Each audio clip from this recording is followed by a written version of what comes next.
Today we're going to be talking about the time the United States government was so afraid of communism that they paid $20 million to Hellcat swap a tornado siren. But before we talk about that, we have to talk about today's sponsor, me. I really like doing this, so please like and subscribe. Alright, so in the 1950s, after World War II ended, the United States would go on to enter what is known as the Cold War, which, to save you a boring history lesson, the United States and the Soviet Union spent millions of dollars preparing for a war against each other that never actually happened. Bring it on! But one of the things that we were worried about here in the States was Soviet dropping bombs on US soil.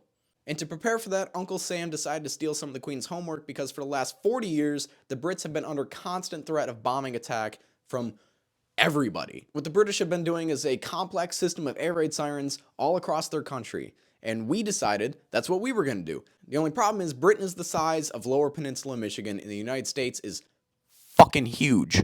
So some chimney sweep hand cranking his country's last line of defense against falling death, probably not going to cut it here. And the only way to solve American problems is with American solutions. V8s and horsepower. And that's when the US government approached the engineering team at Chrysler and said, hey, we like what you guys have been doing. What can you do for us? And the engineering team at Chrysler, doing what they do best, snorted a line of booger sugar off a stripper's ass and said, fuck it, put a HEMI in it. And if you don't understand what I just said, Chrysler has been throwing HEMIs in random shit since before your grandma was hot, okay? And after a few months at a $61,000 price tag, Chrysler developed this. The Chrysler Air Raid Siren.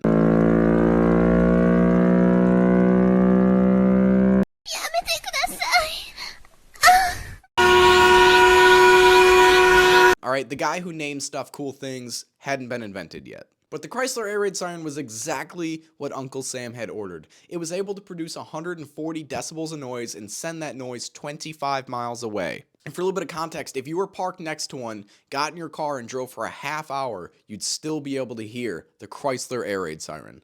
Fucking love that name. And the US government was pretty happy with this. They bought 350 units to sprinkle all across the coast of this country.